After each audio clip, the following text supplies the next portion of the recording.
Sí, ya estamos con el doctor Rafael Vera, vamos de frente entonces a conversar con él. Él es, como decía, el coordinador del equipo que se conoce como el equipo Lavallato y ha tenido la gentileza de contestarnos esta mañana para hablar de varios temas. Doctor Rafael Vera, qué gusto saludarlo, muy buenos días, muchísimas gracias por atendernos. Señor Tuesta, muy buenos días. Muchas gracias a usted por la invitación. No, usted es muy amable por darnos unos minutos de su tiempo, que sabemos es escaso para esta cosa, porque están abocados, por supuesto, a las investigaciones y valoramos y agradecemos, por cierto, esa amabilidad. Quisiera comenzar para tratar de enlazar con comentarios que venía yo haciendo hace un ratito también. ¿Tiene usted la misma impresión que la fiscal de la Nación, la doctora Zoraida Ábalos, que a propósito de hechos que hemos conocido los últimos días, a través de estos audios que se han difundido y que sin duda tiene que investigarse y llegar a las últimas consecuencias. Pero hay una clara voluntad de quienes están tratando de aprovechar esa circunstancia para golpear al Ministerio Público y traerse abajo investigaciones tan importantes como la de los cuellos blancos y las del caso Lavallato. ¿Tiene usted la misma sensación que la fiscal de la Nación a ese respecto? Señor Tuesta, efectivamente nosotros confrontamos una realidad conocida, que es que circunstancialmente tenemos que investigar a políticos que presuntamente han cometido graves delitos de lavado de activos y de corrupción de funcionarios. La política ciertamente es una realidad transversal a nuestras investigaciones. Incluso estamos familiarizados ya con términos que siempre se traen a colación como la judicialización de la política, cuando en realidad lo que nosotros hacemos es un trabajo técnico sometido al Poder Judicial, en donde efectivamente pueden existir algunas confrontaciones de esta naturaleza en la instrumentalización de organizaciones políticas, como ya es público además, que están incluso incorporadas como investigados dentro de nuestros casos. Efectivamente, la inclusión de personajes notorios, como por ejemplo en el caso Lavajato, el doctor José Domingo Pérez Gómez, o de la señora fiscal de la Nación, o del doctor Pablo Sánchez. Entonces, en esas circunstancias, por supuesto que nosotros nos mantenemos vigilantes ante lo que puede ser un guión de las organizaciones criminales que están siendo investigadas y que lo que buscan es generar intriga, es generar desorden, un desacoplamiento de lo que pueden ser incluso los equipos de trabajo para que se beneficien específicamente con todas estas cuestiones que eventualmente terminan siendo parte también de una narrativa mediática en la que eventualmente el Ministerio Público puede perder legitimidad para investigar. Ahora, esto es bien importante, doctor Vela, porque, y esto al margen de, como digo, y el doctor Vela, imagino que comparte eso, que se tiene que investigar el caso mencionado. Es decir, aquí nadie tiene corona, todos tienen que ser investigados. Pero el asunto está que me da la impresión y le pregunto, claro, no es casual, porque a quienes involucran, digamos, en estos audios, a la fiscal de la Nación, que ve el caso de los aforados, al doctor Pablo Sánchez, que está abocado a los Juegos Blancos del Puerto, y al doctor José Domingo Pérez que ve, digamos, el caso Lavallato. O sea, daría la impresión, o sea, no hablan de otro juez, no hablan de otro fiscal, no hablan de otra persona, hablan de ellos tres. Daría la impresión, digo, y además me pregunta, que eso está claramente direccionado con esa finalidad y así se está tratando de aprovechar. Sí, es como una especie de guión de algo que eventualmente se intenta concientizar colectivamente en términos negativos, buscando la deslegitimización de la institución como tal. Entonces, evidentemente nosotros estamos familiarizados ya con este tipo de prácticas, entonces nos mantenemos vigilantes y también, por supuesto, esclarecemos todo lo que nos corresponde, porque además tiene, pues, contiene aseveraciones que son claramente demostrables como falsas, ¿no? Entonces, así hemos venido tratando de explicar que en general todo lo que se ha dicho no tiene ningún asidero en la realidad, ¿no? Comenzando por el Pere Gómez, que durante la etapa en la que el presidente de la República fue gobernador regional ya no trabajaba, por ejemplo, en Moquegua.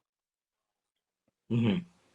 Sí, pues que es un dato, digamos, muy concreto, además muy fácil de verificar. Pero sin embargo, y sobre eso, quería yo también preguntarle, porque lo que sí llama la atención es que dentro del propio Ministerio Público se hayan iniciado investigaciones en torno a lo que se dice en estos audios, sobre todo cuando del fiscal José Domingo Pérez se trata, porque claro, las investigaciones a los fiscales supremos tienen otro canal y otra vía que no ha sido habilitada en este momento porque entiendo que no han considerado que es necesario. Pero en el caso de José Domingo Pérez sí le han abierto una investigación. ¿Cómo tomar eso en un momento como este, que se supone que ya dentro del Ministerio Público, si hay alguna manera ido saneando este intento, por supuesto, de algunos, inclusive fiscales supremos, de querer entorpecer el buen funcionamiento de las investigaciones que ustedes hacen? Lo que sucede, señor Tuesta, es que hay que recalcar el hecho de que este tipo de iniciativas de oficio son, desde el punto de vista de nosotros como parte del equipo especial y de nuestras actividades, más bien yo diría que circunstancias que han sido utilizadas dentro de lo que son las intromisiones y las hostilizaciones al equipo especial. Es de público conocimiento la cantidad de investigaciones de oficio que han sido iniciadas por el señor Luis Germaná en la Oficina Desconcentrada de Control Interno de la institución. Esto viene desde la época incluso en la que era fiscal de la Nación el señor Pedro Chávarri. Entonces, para nosotros, la reacción del órgano de control desconcentrado interno es parte también de lo que ya venimos sufriendo como equipo de trabajo.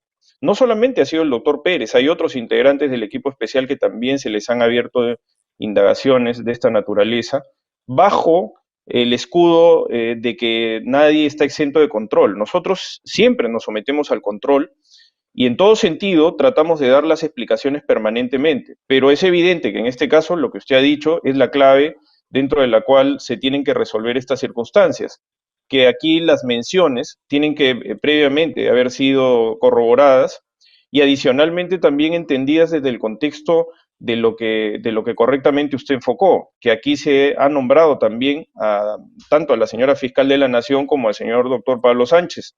Entonces, en esa dimensión, si esa fuera la lógica, tanto el doctor Pablo Sánchez como la señora fiscal de la Nación automáticamente tendrían que ser investigados y por supuesto que eso no debe ser así. Pero nosotros en el caso específico del doctor Pérez son múltiples investigaciones y todas ellas en función de una iniciativa que no se tiene con otros fiscales, sino específicamente con el doctor Pérez o con algún integrante del equipo especial. Ellos están de alguna manera desprotegidos porque el órgano de control interno tiene esa competencia funcional. No es el caso, por ejemplo, de la coordinación, que sí tiene que necesariamente la investigación hasta el momento, hasta que se nombren las autoridades de control externo, son de competencia de la Fiscalía Suprema de Control Interno. Pero en este caso específico, lo que llama poderosamente la atención es que los hechos vinculan a dos fiscales supremos y por tanto ni siquiera tendrían competencia funcional para poderlo investigar. Pero, sin Sí, embargo, pues. insisten en esa situación.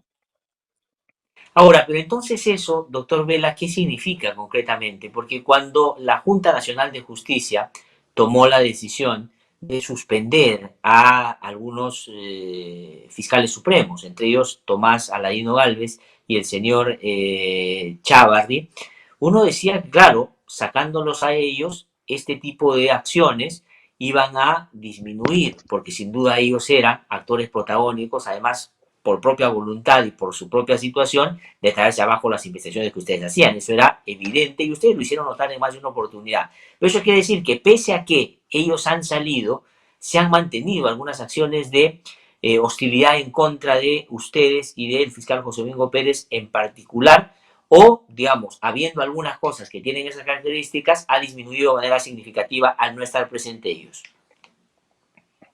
No, yo diría que en el caso de los fiscales provinciales, que son fiscales de primera instancia, en realidad están permanentemente sometidos a esas amenazas e incluso posterior a la presencia del señor Pedro Chávarri, eh, los fiscales del equipo especial han tenido siempre pendiendo de ellos la amenaza de este tipo de investigaciones.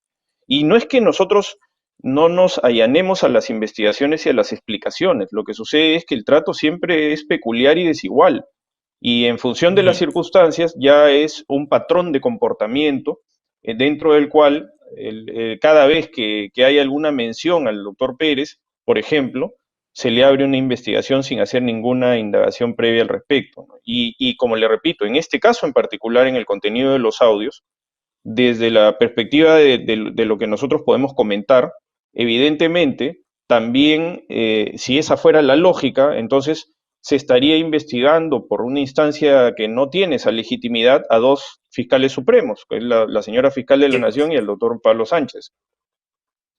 clarísimo. Y eso Porque los expresa hechos, una voluntad. porque los Sí, hechos, claro. claro, porque los hechos son unitarios. Es decir, cuando se hacen las menciones en los audios, no se hace una mención desvinculada de cada uno de los fiscales, sino se hace una mención entre ellos coordinando. Por tanto, si es que tendrían que investigar al doctor Pérez, también tendrían que investigar al doctor Sánchez y a la doctora Ábalos. Y eso, por supuesto, es impensable dentro de la lógica de jerarquías que existen dentro del Ministerio Público. Sí, pues, y eso expresa, como usted bien dice, una particular animadversión o interés por perjudicar y desmejorar el trabajo del fiscal José Domingo Pérez. Clarísimo, entonces. Doctor Vela, le propongo ahora hablar, comenzamos por esto, pero hablar sobre otros casos que, por cierto, han llamado en los últimos días la atención. ¿Puede ser o cómo es posible que una persona que está siendo investigada por ser parte de una acción criminal, por lavado de activos y por varios otros delitos, entre ellos obstaculizar la justicia, como Keiko Fujimori, que ha estado en una prisión preventiva, que salió, desde nuestro punto de vista, indebidamente de la prisión preventiva por, en fin, lo que ya sucedió ahí, se haya lanzado en la práctica ya a la presidencia de la República o a participar, ha dicho, a tiempo completo en la política? Eso no riñe con las restricciones que le había puesto el Poder Judicial para no dedicarse a eso, para no obstaculizar, y sobre todo, y le hago la pregunta también incorporando este elemento, que una de las coinvestigadas en un caso en la que la señora Keiko Fujimori es principal, es parte subordinada en el organigrama de ese partido que está relanzando. ¿Eso cómo se va a manejar? ¿Qué cosa es lo que está pasando ahí? ¿Y cuál es la perspectiva que tiene el Ministerio Público para tratar de enfrentar esa situación concreta? En principio hay que recordar, señor Tuesta, de que las restricciones que han sido impuestas en el caso de la señora Fujimori se dieron dentro de una circunstancia atípica, que fue la no participación del Ministerio Público en las audiencias en las que se discutió la apelación de la prisión preventiva de la señora Fujimori. Nosotros hemos interpuesto hasta dos recursos de casación que están pendientes en la Corte Suprema de analizar no solo la garantía de imparcialidad que no tuvo desde nuestra perspectiva la Sala Superior, sino también cómo es que han existido una serie de incongruencias respecto a la motivación de esa decisión judicial. En un primer momento, ese análisis fue un análisis, como le repito, con este tipo de circunstancias que nosotros hemos claramente denunciado en lo que ha sido ya la litigación propiamente dicha. Luego, la imposición de las reglas de conducta que subsisten hasta el momento no incluye una restricción dentro de lo que resulta ser la actividad política de la señora Fujimori. Sí incluye más bien que no se relacione de forma alguna, directa e indirectamente, a través de algún medio tecnológico o a través de la presencialidad con ninguna persona que tiene condición de testigo o de investigado dentro del caso que se viene investigando, valga la redundancia, con el doctor José Domingo Pérez Gómez. Entonces nosotros nos mantenemos vigilantes dentro de las propias reglas de conducta a pesar de que no estamos conformes con ellas, Uh -huh. porque el Ministerio Público tiene que garantizar que la investigación no sea de forma alguna instrumentalizada, no sea puesta en serio riesgo y por tanto estamos dentro de la expectativa de cómo es que eventualmente esa regla de conducta de la incompatibilidad de comunicación eventualmente se pueda dar. Eso Sí, ahora, pero lo debe analizar el doctor José Domingo Pérez Gómez dentro de cada circunstancia que se pueda dar. Nosotros no analizamos esto desde el prejuicio, sino desde el peligro que pueda existir dentro del avance de las investigaciones. Dicho sea de paso que es una investigación bastante avanzada y madura. ahora sí, a lo que yo me refería es efectivamente no hay la restricción expresa de la no participación política, Pero si es que dentro de la investigación el partido político, y esa es la caracterización o la teoría del caso que ustedes han venido desarrollando, o el fiscal José Domingo Pérez ha ido desarrollando, el partido se instrumentalizó, perdón, para poder materializar los hechos delictivos y luego se instrumentalizó para generar actos de obstaculización y búsqueda de impunidad. Entonces, el hecho de que una persona lidere un partido político y que además incorpore gente que está como ella investigada, de cara evidentemente a sacar un argumento para luego decir que hay una persecución política, si es un elemento, me parece, más allá de la literalidad y la restricción, que discutirse de esa perspectiva, porque como usted bien ha dicho, hay que ver el todo y no solamente una de las expresiones de la misma. Yo le añadiría a la reflexión y a la pregunta que usted correctamente ha hecho, también la solicitud de suspensión de actividades del partido político Fuerza Popular que planteó el fiscal José Domingo Pérez Gómez, ya entiendo hace un par de meses. Y esto eventualmente no se ha discutido a nivel judicial, porque también hay que recalcar que la conducta procesal de los investigados es de permanente obstrucción.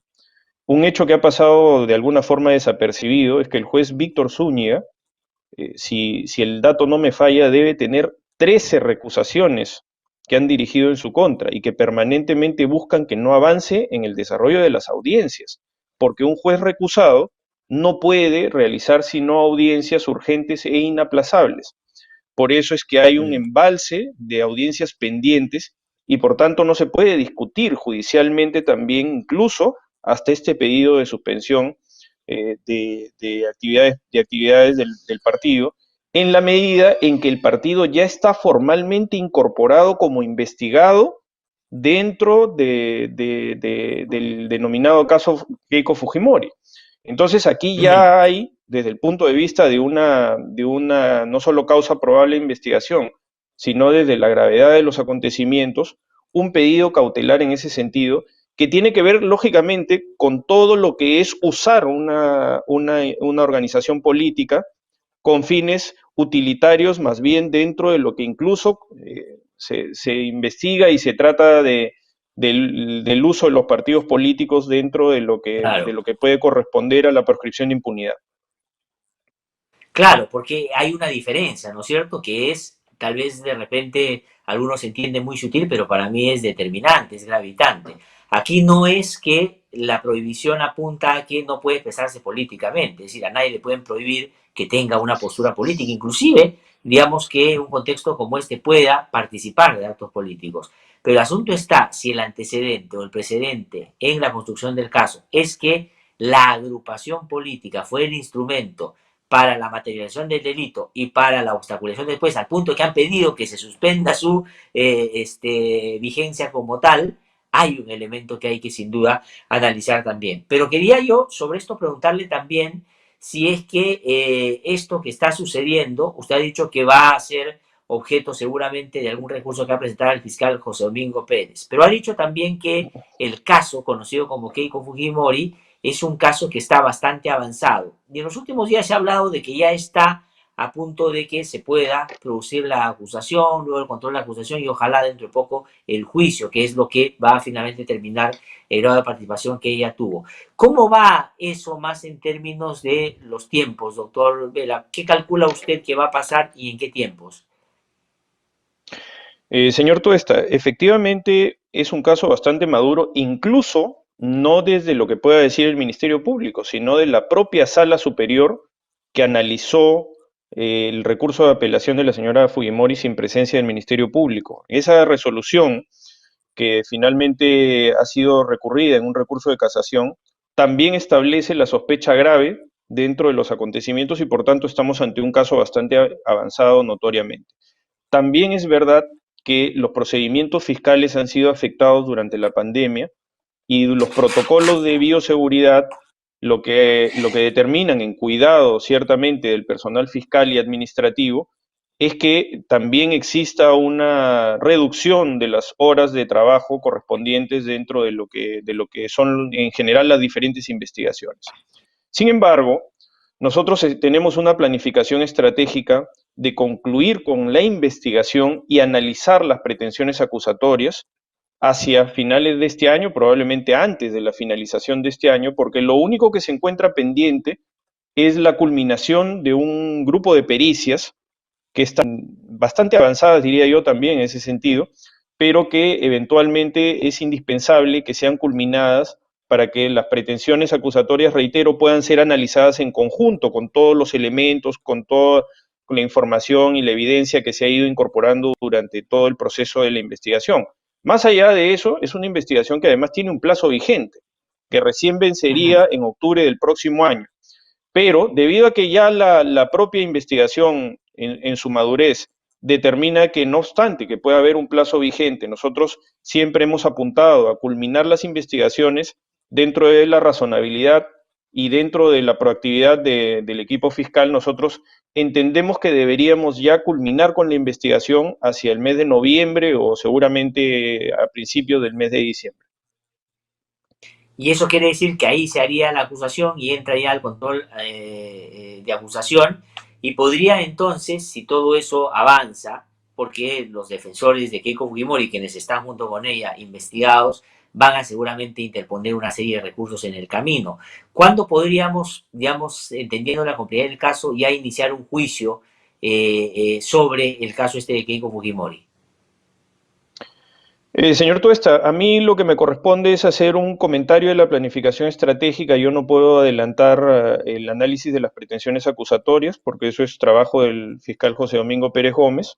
Por eso me Ajá. refería a la culminación de la investigación. Una vez que culmina la investigación, el fiscal José Domingo Pérez Gómez analiza las pretensiones acusatorias del Ministerio Público, las formaliza de ser el caso en una acusación, y a partir de ello nosotros perdemos ya la conducción, el manejo de la investigación porque ya concluyó, y asume el Poder Judicial una etapa intermedia de control de la acusación. Esa es Sin duda. responsabilidad del Poder Judicial a través de los juzgados de investigación preparatoria, que hacen un control formal y un control también sustancial de la acusación y de la admisión de los elementos de prueba, los medios de prueba futuros. Y a partir de esa realidad superado y saneada la etapa intermedia, es que es posible proyectar el desarrollo de un juzgamiento. Nosotros entendemos de que el Poder Judicial, si bien es cierto, tiene una realidad compleja, porque ciertamente hay un equipo especial de fiscales que investiga el caso Lava Jato, pero no hay tampoco dedicación exclusiva del sistema judicial al caso Lava Jato. El sistema judicial, la Corte Penal Nacional, no solamente se dedica al caso Lava Jato, sino también a todos los casos de criminalidad organizada. Por tanto, tiene una enorme carga procesal que también es un factor determinante y que aprovecho esta tribuna importante para que se preocupe dentro de lo que corresponde al manejo de las decisiones, en tal vez analizar lo que puede ser la realidad de casos altamente emblemáticos que están ingresando a etapas intermedias. No hay que olvidar de que hay varias acusaciones que todavía están pendientes de ser analizadas. La única que está siendo objeto de un control judicial es la acusación del caso conocido como el caso Humala Heredia, de financiamiento de la organización política a través de prácticas de lavado de activos. Pero hay otras acusaciones, como la acusación del caso Metro de Lima, como la acusación de incluso del caso Ecoteva, que está fuera del área de la Corte Penal Nacional, pero estas acusaciones también deberían ser objeto de un análisis en el que puede haber una expectativa ciudadana razonable de que, si bien es cierto, van culminando las investigaciones, puede existir también una priorización de lo que son la duración de las etapas intermedias. Y lo segundo, que es importante, lo que usted hace referencia, las defensas generalmente son muy activas para que las investigaciones concluyan cuando están las personas privadas de libertad, pero cuando están libres, déjeme decirle que es todo lo contrario. Y el número de las recusaciones que se están planteando evidencia justamente que estamos ante una conducta procesal maliciosa o lindante con ella, porque cada vez que eventualmente el juez Zúñiga se tiene que abocar a una audiencia, inmediatamente tiene una recusación pendiente.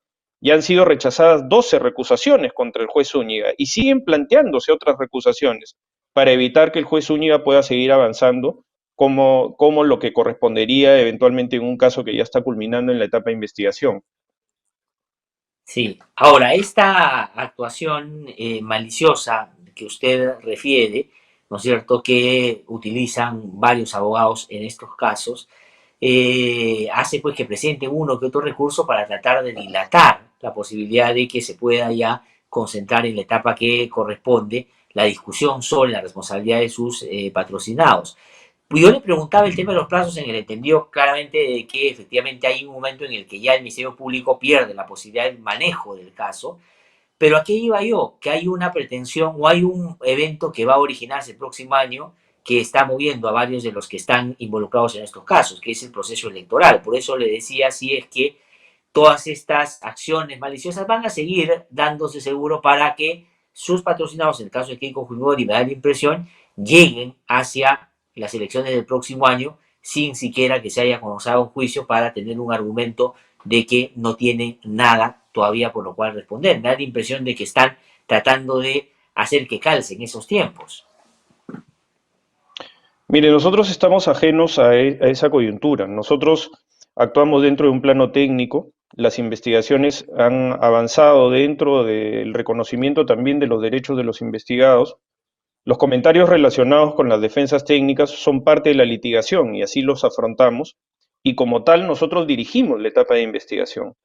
El hecho de que culmine la etapa de investigación y coincida con la posibilidad de un proceso electoral en el que aún no se sabe si la señora Fujimori participará, dentro de esta coyuntura, para nosotros, específicamente lo que corresponde es el uso de todas las herramientas legales utilitarias para que la investigación no se vea perjudicada, porque también efectivamente se puede analizar, como conversábamos al inicio de la entrevista, sobre la posibilidad de que más bien la instrumentalización de la política lo que busque es comprometer los fines de la averiguación de la verdad en este caso. Entonces, como tal, la Sí. Fiscalía actúa dentro de ese plano técnico.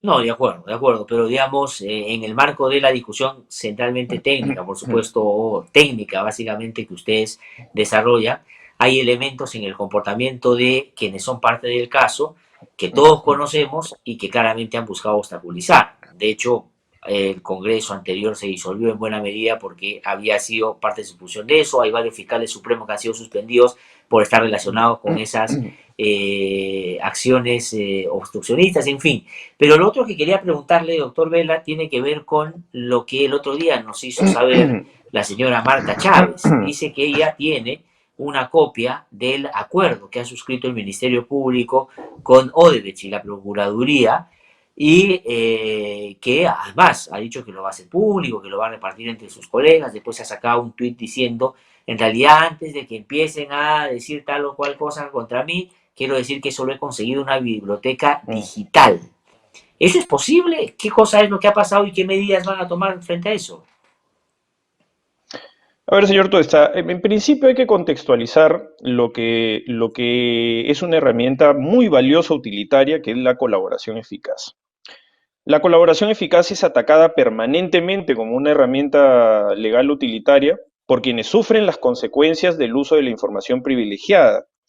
Entonces, como tal, nosotros estamos habituados de que parte de la obstaculización, de la obstrucción, está siempre vinculada a atacar los acuerdos de colaboración eficaz porque son el vehículo o la herramienta legal mediante la cual se introduce muy valiosa información que, por supuesto, está en poder de personas que están arrepentidas y que además añaden a su asunción de culpabilidad la delación, es decir, el compromiso de otras personas dentro de los graves hechos que investigamos de lavado de activos y corrupción de funcionarios.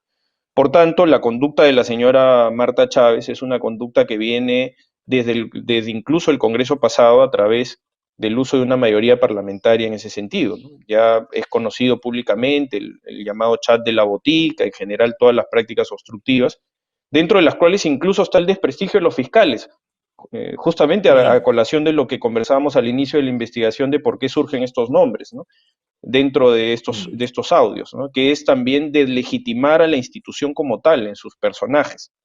Entonces, en esa dimensión hay que recalcar de que nada dentro del acuerdo no ha dejado de ser explicado por parte del Ministerio Público y de la Procuraduría ad hoc. Nosotros hemos hecho dos conferencias de prensa, señor Tuesta, una a la firma en la ciudad de Sao Paulo, en donde participaron todos los periodistas que eventualmente habían ido a Sao Paulo en ese momento a la firma del acuerdo, y adicionalmente también hicimos una conferencia de prensa ya en el Ministerio Público en el Perú el año pasado, cuando la señora jueza aprobó el acuerdo de colaboración eficaz en todos sus términos.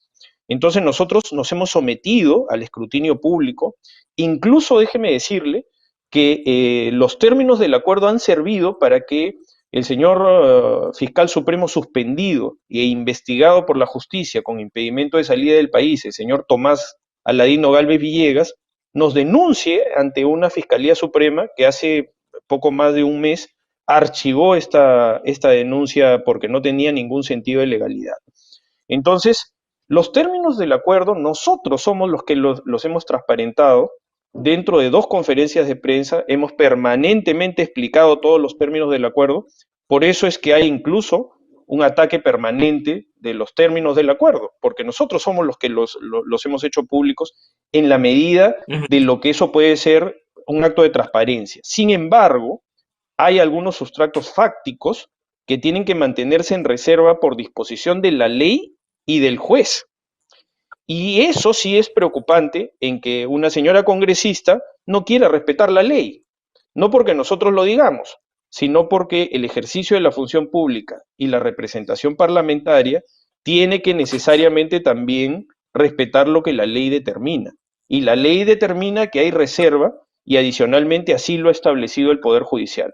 Pero nosotros no eludimos ningún tipo de pregunta en relación a nuestras competencias funcionales, ni en el aspecto de lo que corresponde al Ministerio Público, que es la corroboración de todos los dichos de un colaborador eficaz o un aspirante a un beneficio por colaboración eficaz, y tampoco de lo que es el trabajo técnico de la Procuraduría ad hoc, que lo que se encarga es de velar por el resarcimiento económico del Estado, porque también es importante saber de que dentro de los acuerdos de colaboración eficaz, el equipo técnico de la Procuraduría ad hoc se encarga de hacer el análisis financiero de respuesta a la posibilidad del resarcimiento económico del Estado. Nosotros, de alguna manera, complementamos eso con la corroboración y los técnicos de la Procuraduría ad hoc son los que se encargan de finalizar la negociación económica y luego la integramos en un acuerdo que lo sometemos a conocimiento del juez y es el juez el que aprueba en realidad una sentencia condenatoria, porque los acuerdos de colaboración eficaz, señor Tuesta, son sentencias de condena y por eso es que existe la obligatoriedad de su corroboración. No, pero justamente por eso, y es bueno que usted lo explique, porque ustedes han hecho un esfuerzo, de hecho los han atacado de una manera muy fuerte determinados sectores que no quieren que se hacen las investigaciones, por lo que está establecido en el acuerdo, sin lugar a duda. Pero claro, aquí la diferencia está en que hay partes del acuerdo que están en el marco de el proceso mismo y que no se pueden difundir, no pueden estar en manos sino de las partes. Y el que una congresista lo tenga, además, siendo la congresista de uno de los partidos que está directamente involucrado en las investigaciones, pues es un asunto que puede poner en riesgo la propia investigación. ¿Es posible tomar alguna medida en torno a eso, digamos, habiendo conocido de boca propia que ya tiene ese acuerdo? Mire, eso debe ser objeto de análisis de parte del doctor Pérez.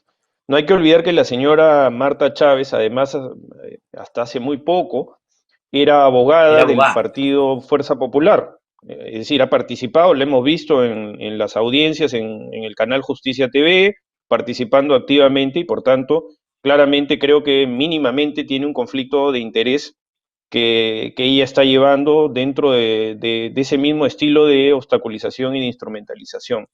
Sin embargo, igual nosotros estamos para responder siempre sobre los términos de los acuerdos y de lo que es posible de responder y transparentar. Por supuesto, lo que es reservado, nosotros tenemos que respetarlo porque así lo dice la ley y porque así lo dice un mandato judicial. Y eso es lo que esperamos de un congresista de la República, que respete la ley, que respete los mandatos judiciales. Sí, en el caso de Alan García, ¿no es cierto? Es decir, es un caso donde por razones obvias ya no se puede seguir con la persecución penal de quien estaba siendo investigado por varios de los tipos de casos de los que hemos hablado. Pero sí, digamos, hay los otros casos que se han habilitado, las investigaciones en torno a, por ejemplo, la extinción de dominio, es decir, propiedades de quien en su momento participó o estuvo involucrado en investigaciones que pueden haberse obtenido de manera ilícita o con fondos ilícitos. Acaba de el Poder Judicial ratificarse en que está bien resguardar esas propiedades y que no puedan ser transferidas mientras duren las investigaciones. Esto, por supuesto, va a ser, y entiendo ha sido ya apelado por los familiares del señor García. ¿Eso a dónde puede llegar dependiendo de cómo avancen las investigaciones del caso, doctor Vela? ¿Y qué tan posible de revertir son estas medidas? ¿Y cómo es que funciona ahí la figura de quienes han estado usufructuando esas propiedades o esos bienes que ya el Ministerio Público ha previamente identificado pueden haber venido de dineros ilícitos? Lo que sucede, señor Tuesta, es que cuando se extingue la acción penal del señor Alan García Pérez, el equipo especial, a través de la investigación que lidera el doctor José Domingo Pérez Gómez, envía toda la información correspondiente al sistema de extinción de dominio. Es un novísimo sistema que ha sido creado por disposición de la ley y que el Ministerio Público también ha implementado un subsistema especializado. En ese caso, la fiscal, la doctora Rengifo, que es la fiscal especializada en extinción de dominio, activa todos los procedimientos de legalidad que corresponden al trabajo que ella complementa con la información que se le alcanzó en determinado momento por el fiscal Pérez Gómez. Ella, por supuesto, en autonomía, profundiza todos esos aspectos y luego solicita las medidas de aseguramiento correspondientes en lo que determina lo que eventualmente, más allá de la extinción de la acción penal, puede permitirle al sistema de legalidad de buscar de que no exista también una impunidad desde el punto de vista de lo que pueden haber sido bienes de procedencia claramente delictiva o ilícita. Entonces, en esa dimensión, efectivamente, ya hay decisiones en ese sentido. La decisión ha sido una decisión en segunda instancia, en realidad, es decir, ya fue materia de un recurso de apelación. Por tanto, los aseguramientos que se han dado han sido ya determinados en dos instancias judiciales y por tanto estamos, creo, ante el trabajo correcto de la fiscal Rengifo en ese sentido. Yo no puedo hacer tampoco más comentarios, señor Tuesta, porque si bien es cierto, en algún momento me desempeñé como coordinador del sistema de extinción de dominio, en este momento hay una coordinación De que yo ya acuerdo. no ocupo, yo sí ocupo en la litigación ser la segunda instancia, es decir, dentro de las funciones que me corresponden sí está la de la litigación, pero no la de la coordinación propiamente dicha y sí me tengo que excusar por una cuestión Sí, de sin duda. respetabilidad también hacia la coordinadora del sistema de extinción de dominio de hacer más comentarios. No, no, sin duda, sin duda. Pertinente además el plantearlo en esos términos. Lo que quería era simplemente una referencia para que quienes nos siguen tengan la posibilidad de entender cómo funcionan o cómo se habilitan estos procedimientos, que son, digamos, ya no tienen que ver con la persecución digamos, de imputarle una pena a la persona que ha sido vinculada a un hecho ilícito, por obvias razones en este caso, sino tiene que ver con los bienes que pueden haber sido producto del acto ilegal que se cometió. Ahora, otro tema sobre el cual quería, pero de estos casos hay varios otros que estén en ese diálogo, en esa especie como de bisagra, que tiene que ver, por un lado, el trabajo que hace el equipo de el doctor José Domingo Pérez y el equipo de lavado de activos, con, digamos, los equipos que están trabajando el tema de la extinción de dominio, es decir, son varios los casos que van a tener esa doble, digamos, manera de enfrentarlos, doctor Vela. Eh, sí, yo no puedo, por supuesto, adelantar este tipo de coordinaciones en términos específicos, pero Sí, ya sí, se sí, viene haciendo por disposición de la señora fiscal de la Nación, desde la creación del sistema de extinción de dominio. La doctora Marita Rengifo es la persona que se enlaza con los fiscales del equipo especial. La doctora Rengifo es fiscal provincial de extinción de dominio y tiene siempre una coordinación permanente para que este tipo de información sea analizada dentro de su autonomía fiscal y pueda corresponder, por ejemplo, a avances tan notorios como ha sido el caso del señor García. Ujú. De acuerdo, donde tiene una particularidad, y esto no es invitarlo a meterse más donde ya hay otros fiscales trabajando, pero la figura cambia en relación a este tipo de acciones o delitos, ¿no es cierto? La extinción de dominio tiene que ver ya no con que el Ministerio Público pruebe, sino que sea la persona que usufructa el bien o lo ha disfrutado, ¿no es cierto?, de todas las razones de cómo lo ha obtenido. Es decir, se invierte la carga de la prueba, es decir, se pasa al otro lado la explicación de dónde viene, ¿no? Sí, esto tiene que ver con los criterios de impunidad que no deben subsistir pese a que eventualmente la extinción de la acción penal determina la sostenibilidad de la presunción de inocencia de la persona investigada. Pero evidentemente no se puede tampoco desconocer de que las normas de extinción de dominio son una herramienta muy útil para destruir la espalda financiera de las organizaciones criminales, hablando no en términos específicos, sino en términos generales. Ujú. Por tanto, se trata de legislación también altamente especializada, en donde hay una cierta relativización de algunas garantías para precisamente no permitir que la muerte o alguna circunstancia excepcional eventualmente extienda un manto de impunidad sobre bienes que han sido adquiridos de forma ilícita en su origen. Sí. Doctor Vela, usted al comienzo de esta conversación hizo una referencia a que determinadas acciones que determinados sectores a su vez están procurando sacar adelante buscan no solo deslegitimar el trabajo del Ministerio Público, sino hacer que sus equipos como que se vayan desmembrando, vaya generándose conflictos entre ellos y que no terminen haciendo el trabajo diligente que en buena parte de los casos han hecho.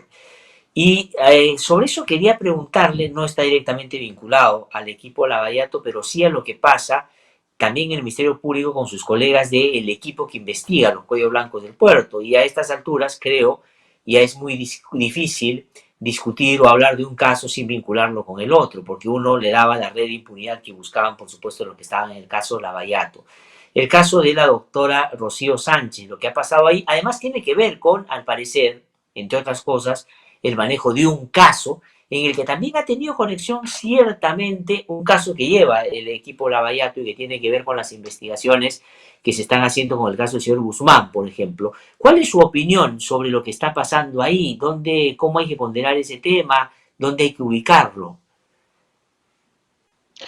Mire, mi opinión es la de la prudencia. Comprenderá usted que dentro de la coordinación del caso Lavajato, en donde hay algunas cuestiones claramente diferenciadas con la envergadura del caso Cuellos Blancos, entonces desde esa perspectiva yo no quiero hacer ningún comentario porque puede ser interpretado de una forma o de otra. Yo tengo el mayor respeto por las fiscales del Callao. Son dos personas que tienen mucho valor respecto a lo que ha sido el grave caso de los cuellos blancos, o denominado también como lavajuez, y creo que ha sido esencial dentro de lo que pudiera haber sido una respuesta de impunidad del sistema de administración de justicia en general, hacia el caso Lavajato específicamente.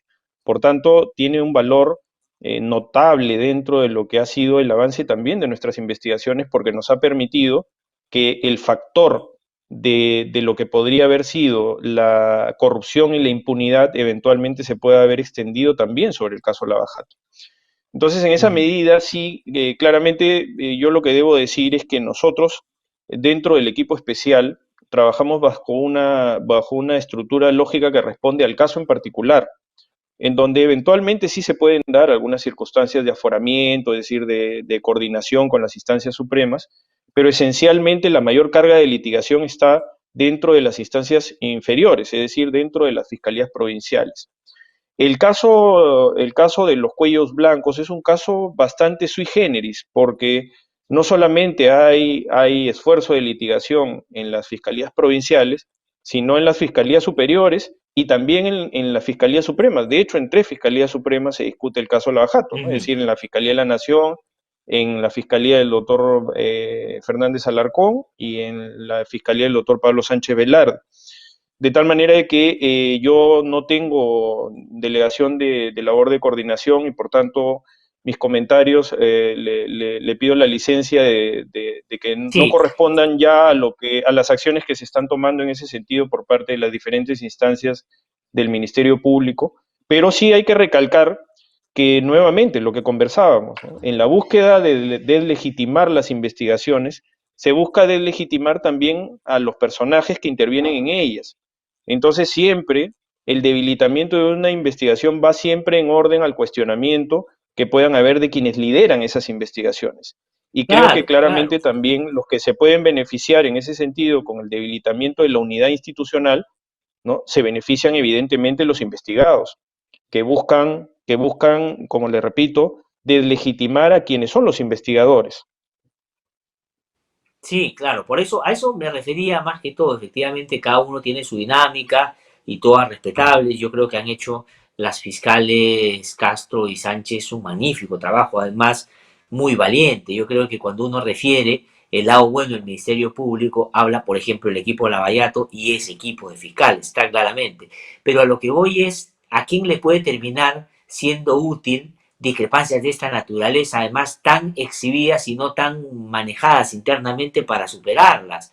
Yo recuerdo en algún momento se buscó generar, por ejemplo, niveles de confrontación entre usted y el fiscal José Domingo Pérez y otros fiscales, que claro, tenían la pretensión de que justamente en ese tipo de incidentes que buscaban generar, pues iban a tratar de disminuir la intensidad y rigurosidad del trabajo que hacían. Es decir, han sido también ustedes objetos de ese interés de determinados sectores de ver o mostrar cosas o tratar de generar asuntos que desmejoren la buena coordinación que evidentemente tienen y tuvieron desde un primer momento. Entonces, es bueno, creo que los fiscales que tanto esfuerzo hacen digan, puede haber discrepancias, puede haber punto de vista distinto, puede haber inclusive, digamos, decisiones internas que se toman que no pueden ser tan populares, pero son necesarias.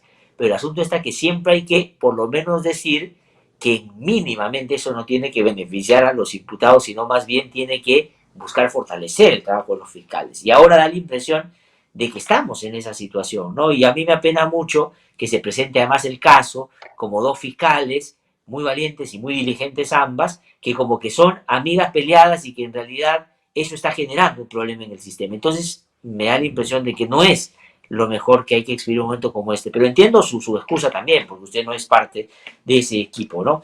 Quería preguntarle ahora por el caso del señor Humberto Acuña, que él sí está siendo investigado en el caso Lavallato, Señor que Tuesta, todavía es congresista. señor, Sí, sí, señor Tuesta, pero de todas maneras, yo no quiero eludir tampoco lo que es parte del resaltar la funcionalidad del equipo especial, porque nosotros trabajamos sí, como un equipo.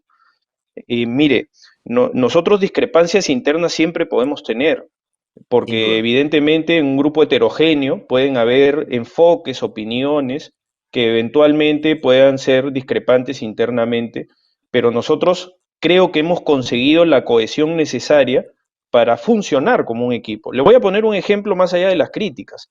El Mm, año pasado, el fiscal José Domingo Pérez Gómez, por ejemplo, había requerido un pedido de prisión preventiva contra los señores José y Hernando Graña.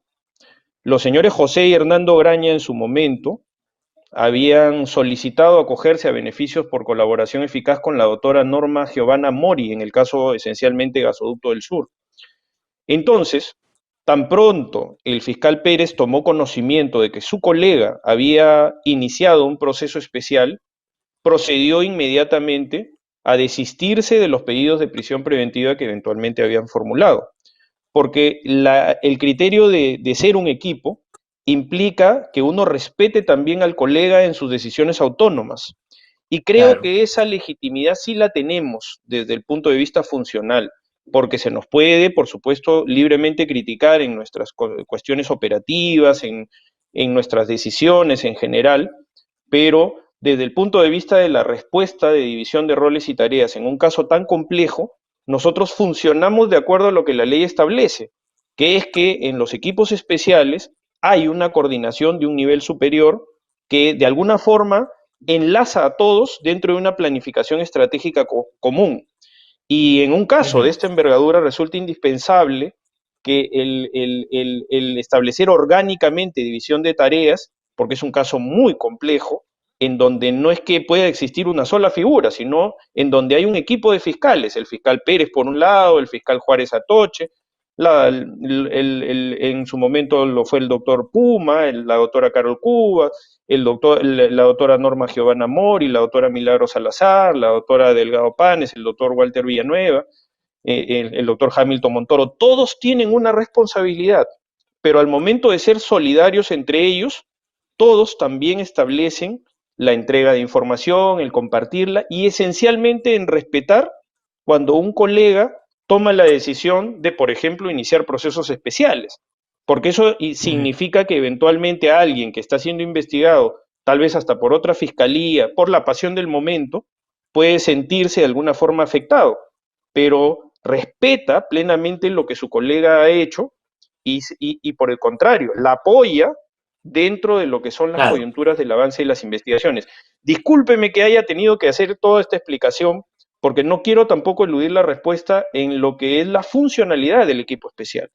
Y desde ese de punto de acuerdo. vista yo recalco el apoyo, la voluntad que tienen todos los integrantes del equipo especial de ser solidarios en ese sentido. No, no, y creo que junto con eso, y eso es evidente por los resultados que han tenido, claridad en los objetivos, ¿no? Cuando los objetivos están claros, y creo que hay esa lógica de solidaridad entre las partes que están empujando el carro de cada ese objetivo y la honestidad y la diligencia con la que lo están haciendo, se avanza como se ha avanzado, eso está clarísimo y me parece que es bueno que haya hecho ese detalle, sí me parece importante. Ahora, le preguntaba yo por el caso del señor Humberto Acuña, ya tiene una sentencia confirmada en segunda instancia, lo que, digamos, establece la ley es que él debería ser desaforado, pero sin embargo, entre que el Jurado Nacional de Elecciones se demora y entre que ya presentaron un pedido ante la Suprema y han aceptado una casación sobre el caso, daría la impresión de que esto se va a mantener. ¿Tienen alguna opinión sobre ese caso concreto?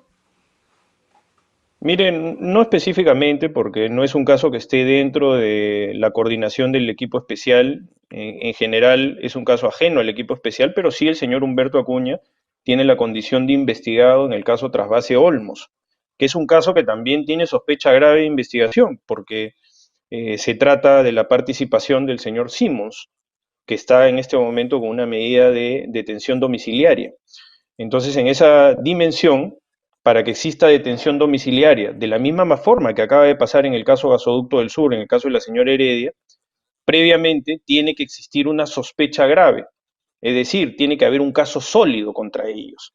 Entonces, en esa dimensión, sí, por supuesto, nosotros estamos siempre preocupados de que el avance de las investigaciones también eventualmente pueda conducir a que personajes de una notoriedad pública, en este caso, incluso un parlamentario, pueda verse involucrado dentro de estos graves hechos. Y como tal, nosotros Uh -huh. estamos siempre atentos a que no se instrumentalice la política para más bien comprometer los fines de la investigación y su éxito dentro de la averiguación de la verdad. Ahora, le pregunto esto porque quería también referirme a otro caso que sí ve el equipo especial y tiene que ver el caso Castañeda Locio, donde está como investigado el señor Luna Galvez, que a su vez es el presidente de un partido que tiene representación en el Congreso de la República y, por supuesto, tiene particulares intereses frente al desenlace de esos casos. ¿Y por qué le menciono estos dos casos? Para apuntar a lo siguiente. Está por elegirse a los miembros del Tribunal Constitucional dentro del poco y estas agrupaciones políticas tienen un asiento privilegiado en proponerle al Pleno quiénes podrían llegar a esta institución. Y el Tribunal Constitucional sí ha tomado decisiones en contra de lo que el equipo especial, por ejemplo, ha trabajado tan diligentemente. El caso Fujimori es tal vez solo una muestra de eso. Están preocupados por eso porque de pronto el trabajo intenso se hace, se saca adelante los casos, se logra conseguir cosas, pero los casos llegan al Tribunal Constitucional y si este está en manos de gente que van a poner, gente interesada en que esto no funcione, pueden traérselo abajo. ¿Les preocupa eso o les parece es exagerado una preocupación en ese sentido?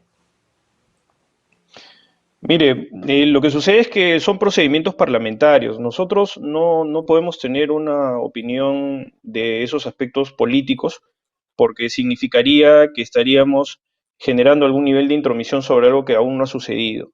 Evidentemente sí, lo que usted dice es muy cierto. El caso de la señora Fujimori es un caso notorio en donde tres instancias del Poder Judicial analizaron la sostenibilidad de una medida de prisión preventiva, por ejemplo, ¿no? Es decir, además de fondo, por parte de la Corte Suprema de Justicia, que incluso tuvo hasta una dirimencia no en la necesidad de la prisión, sino en los plazos, y esto llegó luego al Ujú. Tribunal Constitucional y en una decisión atípica, ¿no? De 3 votos a favor, 3 votos en contra y un voto que no se sabía si era a favor o en contra, finalmente determinaron la liberación de la señora Fujimori. Ujú. De tal manera que la garantía de tener un tribunal constitucional con personas que tengan esa supervigilancia de la vigencia de la constitucionalidad de las leyes en general y de las decisiones correspondientes a las demandas de habeas corpus, específicamente relacionada con nuestros casos, siempre es un asunto de nuestro mayor interés respecto a quiénes van a ser las personas que eventualmente puedan recomponer el tribunal dentro de lo que es el vencimiento de sus plazos. Pero eventualmente la labor parlamentaria es un asunto de la política que yo me reservo cualquier comentario, pero siempre atentos, por supuesto, a quiénes son las personas que eventualmente pueden candidatear. Recordará usted, señor Tuesta, que parte de la crisis política que se dio en el Congreso pasado fue también a partir de los posibles nombramientos dentro del Tribunal Constitucional de personajes que incluso habían ejercido hasta la defensa de los investigados activamente. Entonces, como tal, Exactamente. evidentemente, como ciudadanos nos preocupa supremamente que las personas que vayan a ser elegidas tribunos en el Tribunal Constitucional no tengan ningún conflicto de interés y que tengan además también, por supuesto, las calidades personales y profesionales de tan alta investidura. Sí, pues yo creo que esa es una preocupación de lo más atendible, habida cuenta que usted ha hecho referencia y con razón a las propuestas que habían en la posibilidad de, o sea, digamos, en el Congreso anterior de quienes plantearon lleguen al Tribunal Constitucional. Literalmente, había abogados de gente que estaba involucrada en estas investigaciones. Es verdad. Y eso creo que hay que tener mucho cuidado con eso. Doctor Vela, quiero agradecerle muchísimo por haber conversado con nosotros. Hemos abordado varios temas que es bueno, de todas maneras, ustedes puedan desarrollar. Creo que le hace bien a la legitimidad del equipo el tener estos niveles de comunicación que ustedes siempre, por supuesto, han tenido. Y le agradezco muchísimo porque ha destinado parte de su tiempo a poderlo hacer aquí en el programa. Ha sido usted muy amable. Muchísimas gracias. ¿Ah? Gracias a usted, señor Tuesta, por la oportunidad. Muchísimas gracias. Muy Tengan muy amables. buenos días todos. Suscríbete a nuestro canal de YouTube, búscanos como IDL Radio y activa las notificaciones para ver No hay Derecho en Vivo.